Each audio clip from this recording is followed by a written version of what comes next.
So what's up mga ka-action, mga kakamping no, muli naman po tayo nagbabalik sa ating panibagong video, panibagong reaction mga ka-action, mga kakamping.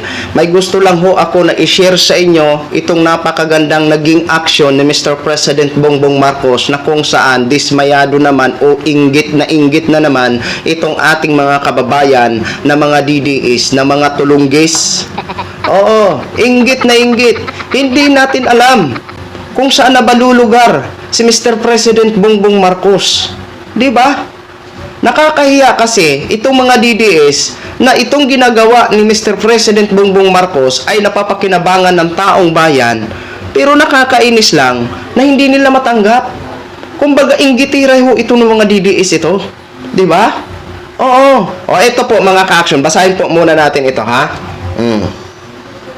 Ayon dito sa Abante News Online, credit po sa post nyo. Ayan. Nagtakda ng deadline na hanggang Agosto si Pangulong Ferdinand Bongbong Marcos Jr.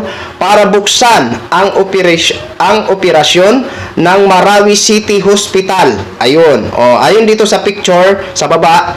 PBBM.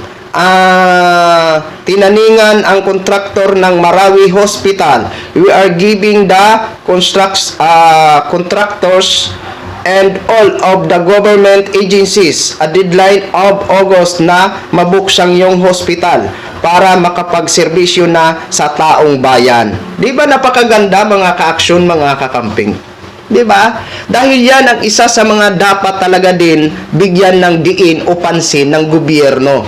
Itong mga hospital facilities. Dapat nga ho sana, ma-inspection talaga yan ni Mr. President Bongbong Marcos ang mga hospital, lalong-lalo na sa mga kaprobinsyahanan. Di ba? Gusto lang ho ni Mr. President Bongbong Marcos na maganda at malinis ang facilities ng hospital bago ho yan buksan. Di ba? Kasi ang dadalhin dyan mga pasyente. Di ba? Tapos pagtatawanan pa ng mga DDS, di ba? Huwag kayong patawa-tawa. Kasi kayo mismo buyag-buyag, wag naman sana makikinabang din kayo diyan di ba? Oo. Di ba? Yung imbis na magtulungan tayo, purihin natin ang mga ganitong mga hakbang ni PBBM dahil ito naman ay talagang isa sa mga dapat i-prioritize ng gobyerno dahil ito po ay mahalaga po, itong hospital facilities. Di ba? Dito ho, mga ka-action, mga kakamping. Magbasa tayo ng mga ilang komento. May mga negative, may mga positive. Ayon dito kay Nico Mato, ayan, pabuksan lang ang dami ng kuda, ahay, mga Pilipino talaga. Yun, DDS yan, anti-Marcos yan. Basta mga ganyan ang mga words.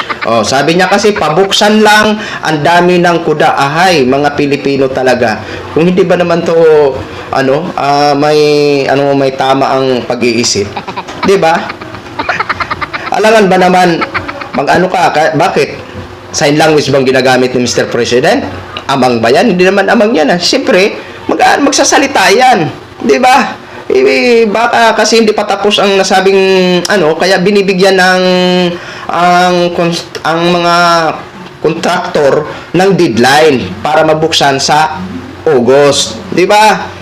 Hayaan na natin yan itong mga sinto-sinto ang pag-iisip. Di ba? Ito naman, ito. Sabi ni si Kanoy, good job Pres BBM, dapat maka-operate na ang hospital para maka-serbisyo sa taong bayan.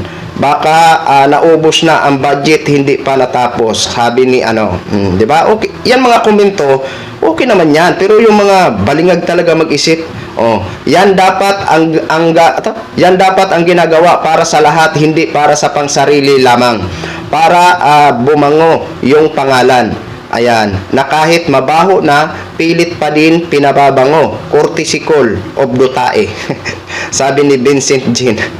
Yan po ang mga ilang komento ng ating mga kababayan. I think marami ang nagpasalamat, humanga sa naging hakbang ni Mr. President Bongbong Marcos. At ako'y pasalamat din po. Kahit hindi man po ako taga Marawi, sabi ko nga, ang pinaglalaban natin hindi sa isang tao.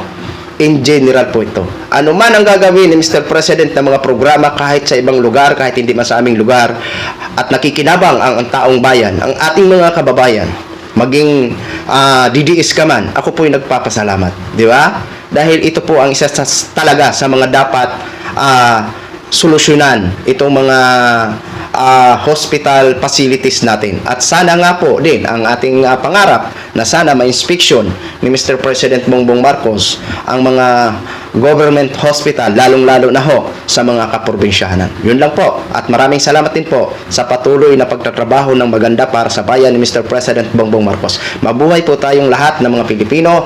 Yan, mga ka-aksyon, mga kakamping. Okay? So, maraming salamat po sa ating mga viewers, Luzon, Visayas, at Mindanao all over the world. Ako po, ang inyong lingkod, si The Action Man.